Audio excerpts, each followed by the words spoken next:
नमस्कार, आप देख रहे हैं इंडिया न्यूज। मैं हूं आपके साथ सरिता तिवारी और अब खबरें देखिए फटाफट अंदाज में।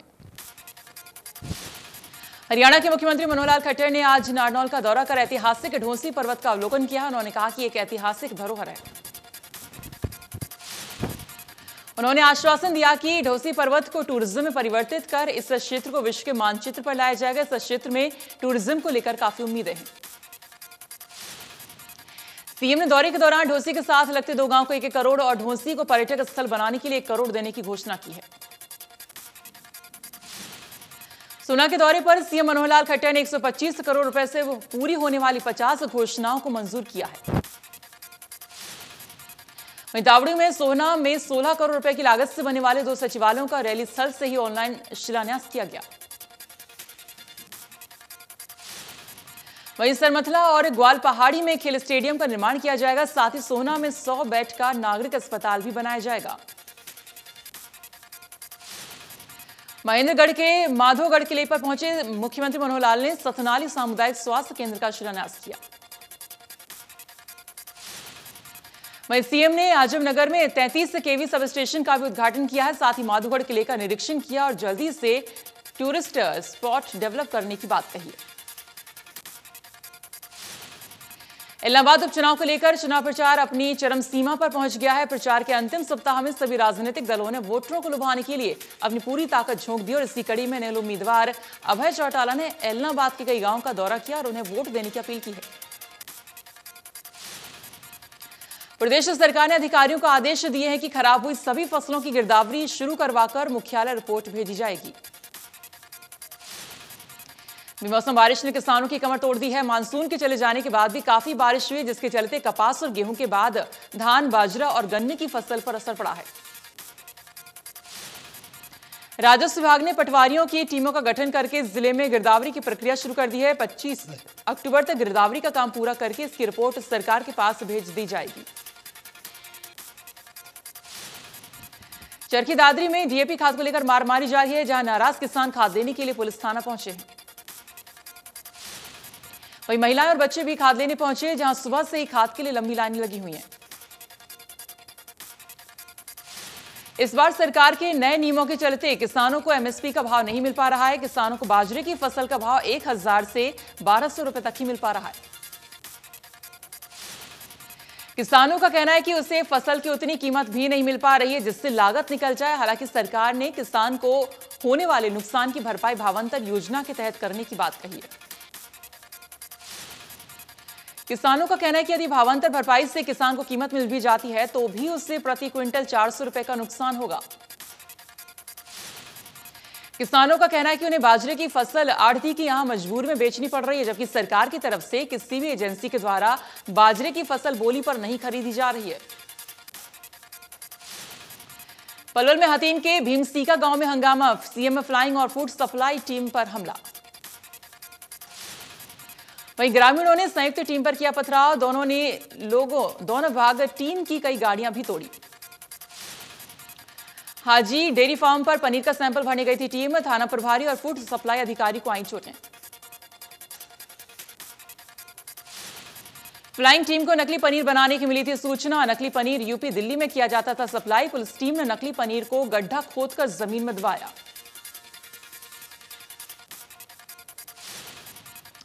कालांवाली, रोड़ी और ओढ़ा के किन्नरों ने प्रधानमंत्री नरेंद्र मोदी और सिरसा पुलिस कप्तान से सुरक्षा की गुहार लगाई है। सिरसा के किन्नरों पर लगाया दादागिरी का आरोप।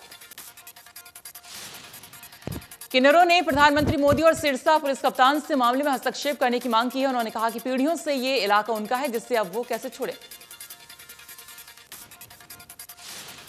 सोनीपत के कई गांव में खेतों में बरसाती पानी जमा होने से किसानों की धान की फसल पूरी तरह से बर्बाद हो गई है। तो वहीं किसानों के सामने अगली फसल की बिजाई का भी संकट आ गया है।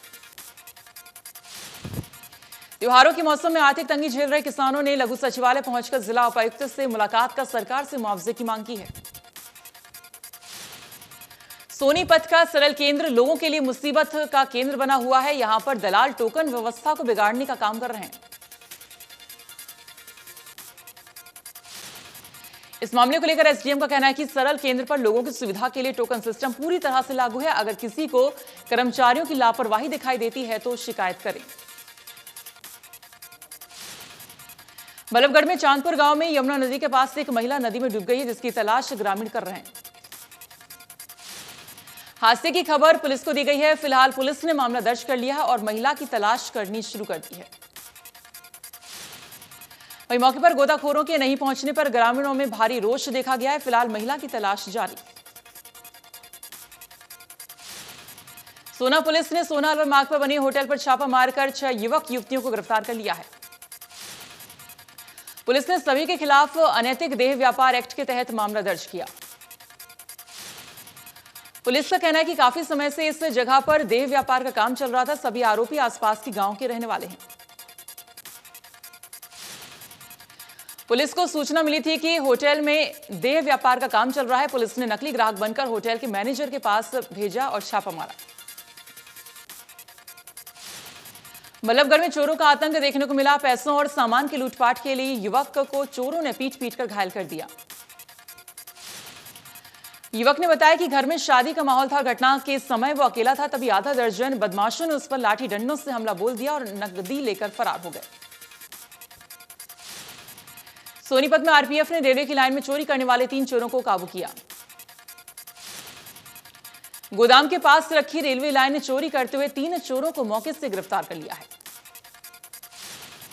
पुलिस ने तीनों आरोपियों पर किया मामला दर्ज। आगे की कार्रवाई में जुटी पुलिस।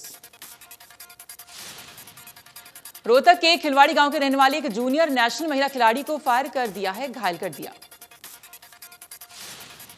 घायल को पीजीआई रोहतक के ट्रॉमा सेंटर में भर्ती करवाया गया है। फिलहाल पुलिस ने मामला दर्ज कर लिया और जांच करनी शुरू कर दी है। T20 वर्ल्ड कप को लेकर सोनीपत से काफी उत्साह देखा जा रहा है। भारत पाकिस्तान के मैच को लेकर युवाओं ने कहा 100% जीत हासिल करेगा Bharat. IPL T20 world cup शुरू हो चुका है। क्रिकेट प्रेमियों को भारत और पाकिस्तान की क्रिकेट टीम के आमने सामने होने का इंतजार। गुरुग्राम के सदर बाजार में करवा चौथ के त्योहार से पहले रौनक देखने को मिली है। सदर बाजार में मेहंदी बाजार में गलियां सजी। मेहंदी वालों के पास महिलाओं की भीड़ नजर आई। मेहंदी लगवाने के लिए आई महिलाओं में दिखा उत्साह।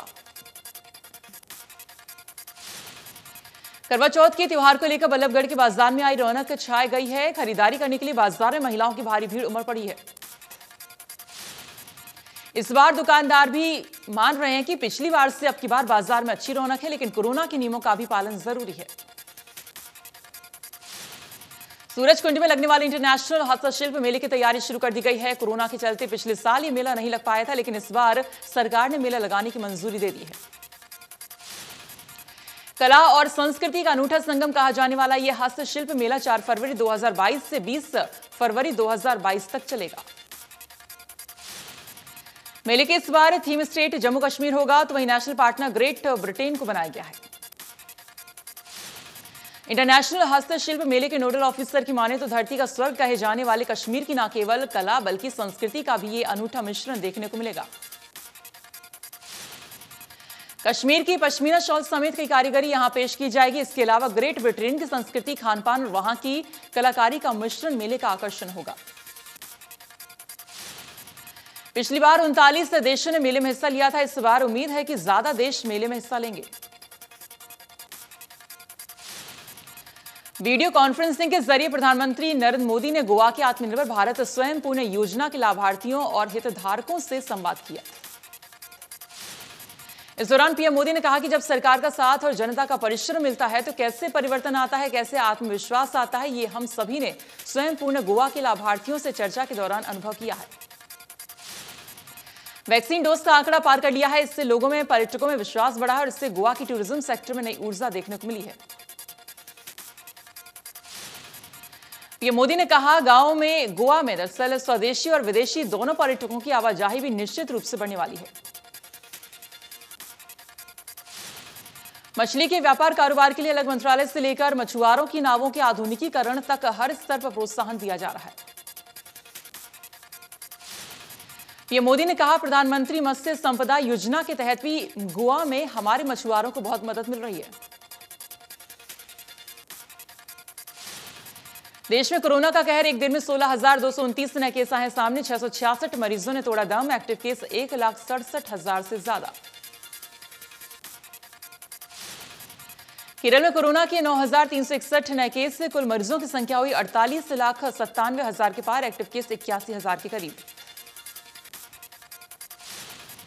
हरियाणा में कोरोना के 8 नए मामले। एक दिन में 17 मरीज रिकवर हुए। एक्टिव केस की संख्या 122। रेवाड़ी में डेंगू अब चिंता का कारण बन रहा है। शुक्रवार को एक ही दिन में 34 नए सामने आए हैं केस। स्वास्थ्य विभाग के अनुसार गुरुवार तक 79 केस थे, जो कि बढ़कर 113 हो गए हैं। अभी तक जिले में 2 की मौत भी हो चुकी है।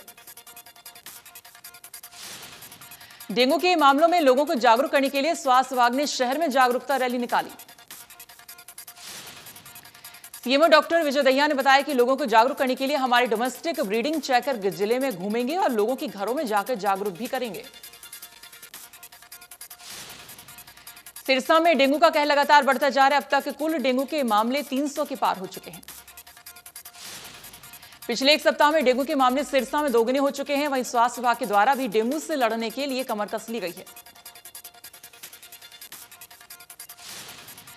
तेल के दामों में फिर से हुआ इजाफा। दिल्ली में एक बार फिर पेट्रोल की कीमतों में 35 पैसे की बढ़ोतरी हुई है, जबकि डीजल भी 35 पैसे महंगा हुआ। दिल्ली में पेट्रोल की कीमत 107 रुपये 24 पैसे तो डीजल 95 रुपये 97 पैसे प्रति लीटर पर पहुंचा। मुंबई में पेट्रोल के दाम 113 रुपये 12 पैसे तो वहीं डीजल 104 के पार। कोलकाता में पेट्रोल के दाम 107 रुपये 78 पैसे तो डीजल 99 रुपये 8 पैसे प्रति लीटर बिक रहा है। चेन्नई में पेट्रोल 104 रुपये 22 पैसे प्रति लीटर बिक रहा है तो वहीं डीजल 100 रुपये 25 पैसे प्रति लीटर बिक रहा है। तरावड़ी के पास से गांव लेलियाड़ी के त्योहारों में दोनों में एक परिवार पर दुखों का पहाड़ टूट गया है। परिवार के सदस्य ट्रक चालक ने संदिग्ध हालात में आत्महत्या कर ली। मृतक की पत्नी बीमारी के चलते कई दिनों से अपने मायके गई हुई थी। बताया जा रहा है कि ट्रक चालक कई दिनों से मानसिक तौर पर परेशान भी था। मामले की सूचना मिलते ही पुलिस मौके पर पहुंची और परिजनों के बयान दर्ज कर लिए हैं। मृतक की पत्नी ने मृतक की हत्या होने की आशंका जाहिर की है। सोनीपत कुंडली सिंह बॉर्डर पर लखवीर सिंह हत्याकांड मामले में सोनीपत पुलिस के द्वारा आज चारों आरोपियों की रिमांड अवधि पूरा होने के बाद दोबारा जिला अदालत में पेश किया गया है। पुलिस ने चारों आरोपियों की रिमांड को बढ़ाने के लिए अदालत से मांग की है, जिस पर चारों आरोपियों की रिमांड को 2 दिन के लिए और बढ़ा दिया है। वहीं रिमांड के दौरान पुलिस ने हत्या में प्रयोग की गई तलवार और खून से सने कपड़ों की बरामदगी कर ली है। वहीं कुंडली सिंह बॉर्डर पर मुर्गाना देने वाले मामले में आरोपी निहंग सरदार नवीन को कोर्ट से जमानत मिल गई है। जानकारी के अनुसार 30,000 की मुचलके पर जमानत दे दी गई है।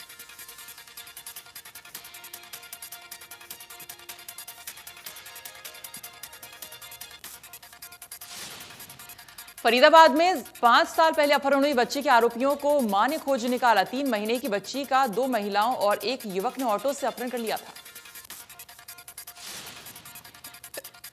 बच्ची की मां ने हिम्मत नहीं हारी और पूरे 5 साल के बाद बीते 20 अक्टूबर को एक अपहरणकर्ता को पहचान लिया। सूचना मिलने पर पुलिस ने आरोपी को गिरफ्तार कर लिया और आरोपी की निशानदेही पर अन्य 2 महिलाओं को गिरफ्तार कर लिया है।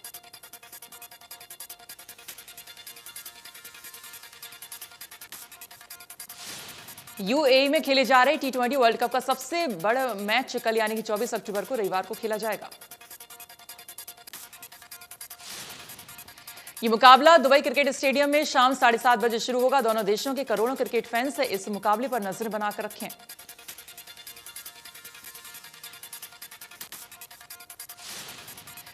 पिछली बार दोनों टीमें 2019 में आमने सामने थी, जब वनडे क्रिकेट वर्ल्ड कप में भारत ने पाकिस्तान को हराया था। पाकिस्तान पहली बार विश्व कप में भारत से जीत दर्ज करने के इरादे से उतरेगा, तो वहीं कोहली एंड कंपनी ने रिकॉर्ड को कायम रखने उतरेगी। फिल्म अंतिम दी फाइनल ट्रुथ के मेकर्स ने नैनिया पोस्टर रिलीज किया है। आयुष शर्मा और सलमान खान इस फिल्म में लीड रोल में नजर आएंगे। नए पोस्टर में आयुष शर्मा को फोकस में रखा गया है। शॉर्टलेस आयुष शर्मा हाथ में पिस्तौल लेते नजर आए हैं। फिल्म अंतिम दी फाइनल ट्रुथ 26 नवंबर को थिएटर्स में रिलीज हो रही है। एक्टर आमिर खान का दिवाली के मौके पर एक विज्ञापन सामने आया है। पटाखों से जुड़े इस विज्ञापन पर लोगों ने सोशल मीडिया पर उन्हें जमकर ट्रोल किया और कर्नाटक के बीजेपी सांसद अनंत कुमार हेगड़े ने विरोध में एक पत्र भी लिखा है। एक्टर शाहिद कपूर आने वाली high octane action film bull में नजर आएंगे, जो एक वास्तविक तौर पर ब्रिगेडियर बुलसारा की जिंदगी पर आधारित है। केंद्रीय गृहमंत्री अमित शाह जम्मू कश्मीर के 3 दिवसीय दौरे पर हैं। उन्होंने शनिवार को राजभवन में जम्मू कश्मीर की सुरक्षा व्यवस्था की स्थिति को लेकर उच्च स्तरीय बैठक की। इससे पहले शाह ने श्रीनगर में शहीद इंस्पेक्टर परवेज अहमद डार के परिजनों से मुलाकात की है। इस दौरान शाह ने डार की पत्नी फातिमा अख्तर को सरकारी नौकरी देने का वादा किया। अमित शाह ने शहीद इंस्पेक्टर परवेज अहमद के परिजनों से कहा, पूरा देश आपके साथ है। हम हमेशा जम्मू कश्मीर पुलिस और परवेज अहमद डार के सर्वोच्च बलिदान को याद रखेंगे।